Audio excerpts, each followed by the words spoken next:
Doctor صاحب، یہ جو صوبوں کا شوشہ چھوڑا گیا ہے آپ کے ایک کلیگ وزیر کی طرف سے، تو یہ شوشہ ہے یا کہ کوئی سنجیدہ بھی اس کے لیے کوششیں ہو رہی ہیں؟ صافی صاحب، پہلی بات تو یہ ہے کہ یہ شوشہ پہلی دفعہ نہیں چھوڑا گیا. ملک میں پچھلے 50 سال سے صوبے بننے چاہیے یا نہیں بننے چاہیے، اس کے اوپر جو ہے یہ بات ہو رہی ہے. ابھی جو یہ بحث آپ یہ کہیں کہ نئے سرے سے چھڑی گئی ہے، اس میں میری ذاتی رائے یہ ہے کہ انتظامی بنیادوں کے اوپر افیکٹو کنٹرول اور مینجمنٹ کے لیے اگر ہم ایڈمنسٹریٹو یونٹس کی طرف جائیں تو شاید اس پہ یعنی افہام و تفہیم کی فضا پیدا کرنا یہ پاسبل ہوگا. کیونکہ پاکستان پیپلز پارٹی نے جو سٹینڈ لیا ہے، اب یا تو باقی تینوں صوبوں میں اگر صوبے بنتے ہیں تو سندھ کے لیے پھر اس کو رجسٹ کرنا بہت مشکل ہوگا کہ 3 صوبے تو تقسیم ہو اور ایک صوبہ تقسیم نہ ہو. لیکن اگر ہم پاکستان پیپلز پارٹی کو پہلے مرحلے پہ ہی آن بورڈ لے کے ایڈمنسٹریٹو یونٹس کی بات کریں، اب جب ہم ایڈمنسٹریٹو یونٹس کی بات کرتے ہیں تو ساتھ ہی پیرلل آرگومنٹ آ جاتا ہے کہ جی کیا ایک مضبوط بلدیاتی نظام وہ مزید صوبے بنانے کی جگہ لے سکتا ہے؟ تو میرا اس میں ٹیک یہ ہے کہ قطعی طور پہ نہیں. لوکل باڈیز جو ہے وہ بالکل ایک مختلف چیز ہے. گلی محلے کی جو ہے اس کی بہتری یا اس کے نظام کو تو آپ بہتر کر سکتے ہیں، لیکن powerful and independent administrative units اگر ہوں گے، براہ راست ان کی فنڈنگ ہو، براہ راست ان کی اپنے چیف ایگزیکٹو ہوں، بھلے صوبے کی سطح پہ ایک اسمبلی ہو. یہ تو میں صرف خاکہ بیان کر رہا ہوں، جب اس پہ تفصیل سے بات ہو تو اس کی نیٹی گریٹی پہ بات ہو سکتی ہے. میرا خیال ہے اس پہ کنسنسس پیدا کرنا یہ زیادہ آسان ہوگا، اور اس پہ بھی ایک بحث جو ہے اس کے ساتھ ساتھ جنریٹ ہونی چاہیے. نہیں، مسلم لیگ نون کے مختلف وزراء کی طرف سے مختلف بیانات آ رہے ہیں. بعثت جماعت مسلم لیگ نون کی کیا پالیسی ہے نئے صوبوں سے متعلق؟ یہ جو مختلف وزراء مختلف بیانات دے رہے ہیں صافی صاحب، اس کی بنیادی وجہ یہ ہے کہ ابھی گورنمنٹ سیکٹر کے اوپر اس پہ ڈیبیٹ نہیں ہوئی. یہ موضوع ابھی ہمارے درمیان ڈسکس نہیں ہوا، نہ اس کے اوپر ابھی کوئی ہماری ایسی بریفنگ ہوئی ہے. اور میں سمجھتا ہوں کہ اب ہوگی، ظاہر ہے چونکہ یہ بات اب بہت آگے چلی گئی ہے، اور جب سیاسی جماعتوں کے انٹرنل سیکٹرز میں ڈیبیٹ ہو تو پھر میرا خیال ہے اس بحث کو سیاسی جماعتوں کو ایک دوسرے کے ساتھ بھی کھولنا چاہیے اور اس پہ کوئی کنسنسس پیدا کرنا چاہیے. بغیر کنسنسس کے اگر ہم اس کام کی طرف گئے تو جس میں تفریق کی اور ڈیوائڈ کی بات کر رہا تھا اس میں اضافہ ہو سکتا ہے، اور موجودہ فضا میں سمجھتا ہوں کہ متحمل نہیں ہو سکتی. اس لیے یہ ایک اچھے انداز سے ہی اس گفتگو کو آگے لے کے جانا چاہیے. آپ چاہتے ہیں کہ بنے لیکن کنسنسس سے بنے؟ کنسنسس سے بنے، اور اگر صوبوں پہ کنسنسس نہیں ہو سکتا تو ہم انڈیپینڈنٹ ایڈمنسٹریٹو یونٹس کی بات کریں.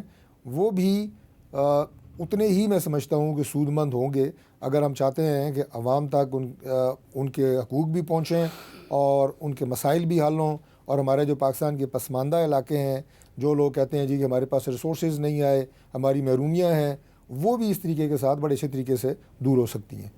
تو براہ راست اگر ریفرینڈم کرا لیا جائے عوام کی رائے معلوم کرنے کے لیے تو کیسے ہوگا؟ دیکھیں، وہ ایک طریقہ بالکل موجود ہے، اور اگر پاکستان کی عوام ریفرینڈم کے ذریعے اپنی کسی رائے کا اظہار کرتے ہیں تو میرا خیال ہے اس کو تو امپلیمنٹ کیا جا سکتا ہے. بالکل یہ طریقہ موجود ہے. لیکن پیپلز پارٹی تو کسی صورت سندھ کی تقسیم کے لیے آمادہ نہیں ہے. میں نے عرض کیا ہے کہ انہوں نے اپنا ایک سٹینڈ لیا ہے، لیکن جب باقی تینوں صوبوں کے اندر اس طرح کی کوئی چیز ہو جاتی ہے تو پھر ایک صوبہ رجسٹ نہیں کر سکتا. پاکستان پیپلز پارٹی کے لیے ممکن نہیں ہوگا کہ وہ اس کے بعد جو ہے رجسٹ کر سکیں. لیکن بلوچستان یا سندھ نے تو ایسا کچھ نہیں کیا، لیکن پنجاب اسمبلی نے اور خیبر پختونخوا اسمبلی نے تو قرارداد پاس کی ہے. پنجاب کی قرارداد جو ہے وہ پاس ہوئے اب 15-16 سال ہو گئے ہیں، اور میں سمجھتا ہوں کہ اس وقت کے حالات یا جو بھی چیزیں تھیں، اور اس کے بعد آپ دیکھیں کہ عمران خان صاحب کے دور میں بھی سرائیکی صوبے کی بات ہوئی، وہاں پہ ایک سو کارڈ سیکریٹریٹ بھی بنایا گیا. تو وہ تو میرا خیال ہے اب چیزیں غیر فعال ہو چکی ہیں. موجودہ چیلنجز کو دیکھتے ہوئے اور آج کی صورتحال کو دیکھتے ہوئے یہ فیصلہ ہونا چاہیے. اور یہ کو دیکھیں نا، ایسی کوئی نئی بات یہ نہیں ہے. اگر آپ دیکھیں کہ انڈیا میں جب سے انڈیا بنا ہے 1947 سے لے کے آج تک کتنے مزید صوبے بن چکے ہیں. ایک پنجاب ہماری طرف ہے، ایک پنجاب ان کی طرف ہے. ان کے پنجاب کے تو 3 صوبے بن چکے ہیں، ہریانہ بن چکا ہے، ہماچل پردیش بن چکا ہے، اور پنجاب خود، یعنی ایک پنجاب کے اب 3 صوبے ہیں. تو ہم انڈیا ماڈل کو بھی دیکھ سکتے ہیں کہ کیا اس سے وہاں پہ کوئی فائدہ ہوا ہے یا نقصان ہوا ہے. اور دیکھیں نا، یہ ایک بڑی ہیلدی ڈیبیٹ ہے. ہم اس کو یہاں بالکل بڑے اچھے طریقے سے جنریٹ کر کے آپس میں کوئی کنسنسس پیدا کر سکتے ہیں. دوسرے صوبے نہیں بھی کرتی، لیکن پنجاب اس نئے کام کا آغاز اپنے آپ سے کیوں نہیں کرتا؟ اور یہ پیپلز پارٹی والوں کا مطالبہ بھی ہے کہ اس کی قرارداد ابھی تک مؤثر ہے۔ دیکھیے، پہلی بات تو یہ ہے کہ پنجاب میں کوئی ایسی غیر معمولی صورتحال نہیں ہے کہ یہ کہا جائے کہ باقی تینوں صوبوں کے اندر جو ہے وہ تقسیم نہ ہو اور پنجاب کو تقسیم کر دیا جائے۔ ایسا کوئی غیر معمولی مطالبہ بھی پنجاب میں موجود نہیں ہے۔ یہ اگر ہوگا تو ملکی سطح کے اوپر ہوگا، اور اگر یہ ضرورت ہے یا اس کا فائدہ ہے یا نقصان ہے تو دین اس کی امپلیمنٹیشن جو ہے یہ چاروں صوبوں پہ ہوگی۔ ایک صوبے کو آپ، میں سمجھتا ہوں کہ کہنا کہ وہ کر لے تو باقی صوبے اسی طرح چلتے رہیں، یہ اس سے وہ چیز، وہ ٹارگٹ جو حاصل ہو سکتا ہے وہ تو ہوگا نہیں۔ تو اس نے قرارداد کیوں پاس کی باولپور صوبے کی اور جنوبی پنجاب کی؟ اس وقت کی ڈیمانڈ تھی وہاں کے، اس وقت لوگ یہ کہہ رہے تھے، اور وہ ایک قرارداد پیش کی گئی، بلکہ ہماری گورنمنٹ میں ہی پیش کی گئی، رانا ثناء اللہ صاحب نے غالباً وہ پیش کی تھی۔ لیکن میں نے کہا کہ اس کے بعد کے حالات دیکھیں، اب تو بالکل چیزیں معمول کے مطابق ہیں، اس لیے میں نے کہا کہ اب اس قرارداد کی وہ حیثیت نہیں رہی۔ اب جو بھی فیصلہ کرنا ہوگا وہ آپ کو موجودہ حالات کو دیکھ کے کرنا ہوگا۔ نہیں تو آپ سمجھتے ہیں کہ وہ قرارداد غیر مؤثر ہو گئی ہے؟ جب تک نئی قرارداد نہ جائے ہم تو سمجھتے ہیں کہ وہ قرارداد مؤثر ہے۔ دیکھیں، اگر تو آپ نے اس طرف جانا ہے تو آج کے چیلنجز، آج اس وقت کیا حالات ہیں اور ہم ان سے کیا چیز حاصل کرنا چاہتے ہیں، یہ سوال ہوگا بنیادی طور پہ جب یہ ڈیبیٹ پولیٹیکل پارٹیز کے درمیان ہوگی۔ اور پنجاب اس وقت کیا تھا اور آج کیا ہے، پنجاب کی آبادی اس وقت کیا تھی اور آج کیا ہے، وسائل اس وقت کیا تھے اور آج کیا ہے، یہ ساری باتیں دیکھ کے ہی فیصلہ ہو سکتا ہے۔ لیکن اب بھی کہتے ہیں کہ دیکھیں جنوبی پنجاب کو صرف 12% فنڈز دیے گئے ہیں۔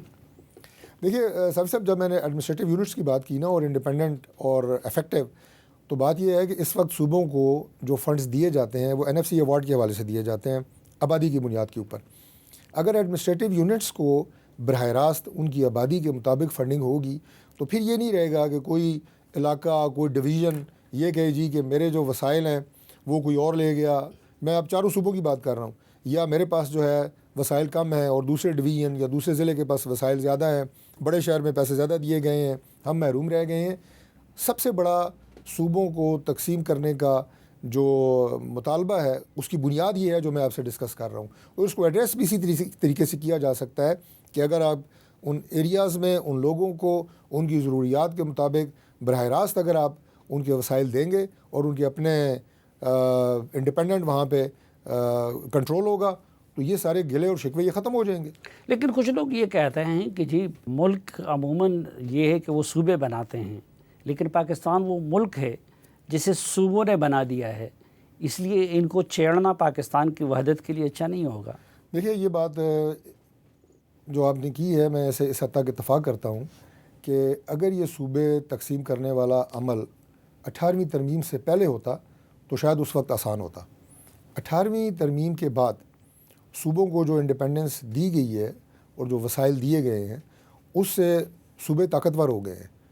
ابھی آج دوبارہ جب ہم 26ویں اور 27ویں ترمیم کر رہے تھے اور اس دفعہ بجٹ میں جب ہم نے صوبوں کو یہ کہا کہ کچھ فنڈز جو ہے وہ چونکہ آپ کی ساری ڈیٹ سروسنگ، ڈیفنس سروس، وہ ساری آپ کی جو ہے وہ فیڈرل گورنمنٹ جو ہے وہ پرووائڈ کرتی ہے، تو جب صوبوں کو ہم نے کہا کہ NFC سے کچھ ہمیں حصہ واپس کریں تو انہوں نے کہا NFC کو مت چھیڑیں، ہم ویسے آپ کو، تو تقریباً 1000 ارب روپیہ صوبوں نے اس وقت بجٹ میں وفاق کو دیا ہے۔ تو گزارش یہ ہے کہ جتنے وسائل صوبوں کے پاس چلے گئے ہیں اور اختیارات چلے گئے ہیں، اس وقت صوبوں کو تقسیم کرنے کی بات کرنا اس کے اوپر ریزسٹنس زیادہ ہے۔ یہ بات بالکل اس وقت گراؤنڈ ریالٹی ہے۔ 18ویں ترمیم سے پہلے ہماری جتنی وفاق کے سبجیکٹ تھے جس میں ہیلتھ تھی، ایجوکیشن تھی، اسپورٹس تھی، ٹورزم تھا، سو مینی ادر، زراعت تھی، وہ سارا کا سارا اب صوبوں کے پاس ہے، تو لہٰذا ان کی اب ان تمام چیزوں کے اوپر گرفت اتنی زیادہ ہے کہ صوبے اب یہ بات سننے کے لیے تیار نہیں ہیں۔ لیکن اس سسٹم کے بارے میں تو محسن نقوی صاحب کہہ رہے ہیں کہ یہ کولیپس کر چکا ہے۔ دیکھیے، محسن نقوی صاحب کی اپنی ایک رائے تھی جس کا اظہار انہوں نے کیا، اور اس کے بعد جو گفتگو ہوئی خود انہوں نے بھی آ کے اس کی وضاحت پرائم منسٹر صاحب کو دی، اور جو تھوڑا بیچ میں ایک آپ یہ کہیں کہ ڈسکمفرٹ تھی یا بیڈ ٹیسٹ تھا وہ تو ریزالو ہو چکا ہے۔ لیکن جہاں تک کہ سسٹم کی بات ہے، سسٹم کے اندر بہتری کی گنجائش موجود ہے، لیکن یہ کہہ دینا کہ سسٹم کولیپس ہو گیا ہے، میرا خیال ہے یہ تو بالکل غیر مناسب بات ہے۔ لیکن ہم سب نے مل کے، جہاں سے ہم نے اپنی گفتگو کا آغاز کیا تھا کہ کیا پیپلز پارٹی ہمارے ساتھ رہے گی یا نہیں رہے گی، وہ یہی بات میں نے آپ سے کی، اسی جواب کو میں دوبارہ لے آتا ہوں کہ نظام کو بہتر بنانا، اپنے چیلنجز کو اس وقت ہم نے کیسے اوور کم کرنا ہے، ہماری معیشت سے لے کے ٹیررزم سے لے کے ہماری ایجوکیشن، ہیلتھ، یہ تمام چیزیں ایسی ہیں کہ جو کہ ہمارے بہت بڑے بڑے چیلنجز ہیں. کرپشن بہت بڑا چیلنج ہے. Right person is not at the right job, یہ پاکستان کا سب سے بڑا مسئلہ ہے اس وقت، انکمپیٹنس. تو یہ ساری چیزیں تبھی ٹھیک ہوں گی جب ہم سب مل کے ان کو ٹھیک کریں گے. تو یہ جو کمزوریاں ہیں سسٹم کی، انہیں سامنے رکھ کے ایک سویپنگ سٹیٹمنٹ دے دینی کہ سسٹم کولیپس کر گیا ہے، یہ تو میں سمجھتا ہوں کہ ایک غیر متوازن بات ہے اور غیر مناسب بات ہے. آپ سمجھتے ہیں کہ سسٹم انٹیکٹ ہے، کولیپس نہیں کر گیا ہے؟ سسٹم کے اندر چیلنجز موجود ہیں اور شدید نوعیت کے چیلنجز موجود ہیں، اور اس میں سیاسی جماعتیں ہیں، اسٹیبلشمنٹ کا رول ہے اس کو حل کرنے کے لیے. ہم سب نے مل کے کام کرنا ہے. دیکھیں نا، آپ جس صوبے سے آپ کا تعلق ہے اور جتنا زیادہ آپ کی ایکسپرٹیز ہیں وہاں پہ چیلنجز کیا ہیں، افغانستان کے ساتھ ہمارے جو معاملات ہیں، وہاں پہ جو اس وقت دہشت گردی ہے، بلوچستان کے جو حالات ہیں، اس کے اندر اسٹیبلشمنٹ کا اور ہمارے انٹیلیجنس اداروں کا اپنا ایک رول ہے. روز آپ دیکھتے ہیں کہ وہاں پہ دہشت گردوں کے ساتھ اور فتنہ الخوارج، انڈیا کی پراکسیز روز شاتیں ہو رہی ہیں، جوان اور افسران روز جو ہے اپنی جانوں کے نذرانے دے رہے ہیں وطن عزیز کے لیے. وہ ایک اور چیلنج ہے.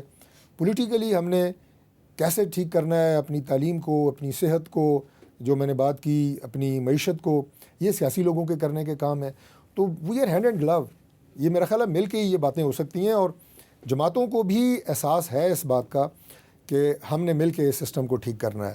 اور دیکھیں نا، اب سب سے بڑا مسئلہ یہ ہے کہ آبادی، آپ دیکھیں پاپولیشن، ابھی 27ویں ترمیم میں ہم نے یہ بات کی تھی کہ یہ جو سبجیکٹ ہے اسے دوبارہ وفاق کے حوالے کیا جائے. ٹو سم ایکسٹینٹ اس پہ کنسنسس نہیں ہو سکا. آگے دیکھیں جا کے شاید جب 28ویں ترمیم کسی وقت اگر آتی ہے یا آئے گی تو اس میں دوبارہ اس پہ بات ہوگی، سلیبس پہ بات ہوگی. تو یہ ہماری چیلنج ہے، اور اس کو اوور کم کرنے کے لیے ہمیں مل کے کام کرنا ہوگا. اور یہ وہ آپ یہ کہیں کہ بیماریاں ہیں جو سسٹم کو لگی ہوئی ہیں. اچھا، محسن نقوی صاحب کے بیان سے لوگ یہ مطلب لے رہے ہیں کہ جی اسٹیبلشمنٹ شاید یہ چاہتی ہے کہ مزید صوبے بنے. تو کیا اسٹیبلشمنٹ نے حکومت سے اور آپ لوگوں سے باقاعدہ طور پر اپنی اس خواہش کا اظہار کیا ہے؟ اسٹیبلشمنٹ نے صوبوں کے حوالے سے باقاعدہ طور پہ گورنمنٹ سے یا ہماری پارٹی سے ابھی تک کوئی ایسا رابطہ نہیں کیا. اور گورنمنٹ میں ابھی، جیسے میں نے پہلے کہا کہ اس کے اوپر ابھی کوئی ڈبیٹ ہوئی نہیں ہے. رائز نہیں ہے، جب بھی ہم کلیگ آپس میں بیٹھتے ہیں تو اس پہ بات ہوتی ہے، لیکن آفیشیلی اس کے اوپر ابھی کوئی میٹنگ، کوئی بریفنگ یا کیبنٹ میں کوئی ڈسکشن ابھی تک نہیں ہوئی. اچھا، کچھ لوگ کہتے ہیں کہ صرف نئے صوبے حل نہیں ہیں، بلکہ پارلیمانی کی بجائے صدارتی نظام ہونا چاہیے، کیونکہ موجودہ نظام میں وزراء دن رات وہ غم، شادی اور نالی اور گلی محلے کو درست کرنے میں لگے رہتے ہیں. دیکھیے، وزراء کے اپنے حلقوں کے ساتھ جو ایک ایسوسیشن ہے یا ووٹرز کے ساتھ، وہ تو ہے، وہ ہماری مصروفیات کا بڑا ایک انٹیگرل پارٹ ہے. اور اس کی وجہ یہ ہوتی ہے کہ جو ممبر قومی اسمبلی ہیں یا صوبائی اسمبلی ہیں، ان کی جو اسٹرینتھ ہوتی ہے وہ اللہ تعالیٰ کے بعد ان کا حلقہ ہے اور ان کے ووٹرز اور ان کے عوام ہیں. اس میں تو کوئی دو رائے نہیں ہے. دیکھیے، ایک بات ہوتی ہے، اسی کا دوسرا اسپیکٹ لے آتے ہیں ڈائریکٹ، یعنی کہ ٹیکنوکریٹ گورنمنٹ اور فلاں. آپ یہ دیکھیں کہ دنیا کے مختلف ممالک میں مختلف طرز کی جمہوریت ہے. کہیں پارلیمانی نظام ہے، کہیں صدارتی نظام ہے. ٹیکنوکریٹ کا میں نے لفظ اس لیے استعمال کیا کہ اگر آپ دیکھیں امریکن سسٹم میں تو وہاں دونوں ہاؤسز ہیں. وہاں پہ ہاؤس آف ریپرزنٹیٹیو بھی ہے، سینٹ بھی ہے، لیکن منسٹرز ضروری نہیں ان میں سے ہو سکتے ہیں، لیکن زیادہ منسٹرز باہر سے ہوتے ہیں. تو پاکستان میں بھی اگر ہمارے ساتھ ابھی کئی ایسے وزیر ہیں جو کہ نہ ممبر ہیں قومی اسمبلی کے، نہ ممبر ہیں سینٹ کے، لیکن ان کے پاس محکمے بھی ہیں اور وہ وزیر ہیں. تو یہ کوئی ضروری نہیں ہے کہ وزراء کو آپ انہی دونوں ہاؤسز سے لیں. اب اس پہ میرے جو کلیگ ان دونوں ہاؤسز سے ہیں وہ پتہ نہیں میری کیا درگت بنائیں گے اس پروگرام کے بعد، لیکن میں سمجھتا ہوں کہ ملک ضروری ہے، ملک کو ٹھیک کرنا ضروری ہے. اگر پرائم منسٹر سمجھتے ہیں کہ فلاں شخص وہ بہتر انداز سے فلاں سبجیکٹ پہ یا فلاں ایشو پہ بات کر سکتا ہے تو ہی کین ٹیک ہم انٹو دا کیبنٹ. کوئی ایسا ضروری نہیں ہے کہ وہ دونوں ہاؤسز کے ممبر ہوں، اور اس کے لیے پورے نظام کو بدلنا اس پہ بھی بات ہو سکتی ہے. لیکن میرا خیال ہے کہ پاکستان کے جو اس وقت مروجہ، موروثی اور تمام حالات ہیں، اس میں ایک نئی بحث کو چھیڑنا یا صدارتی نظام کی طرف جانا اس وقت شاید مناسب نہیں ہوگا.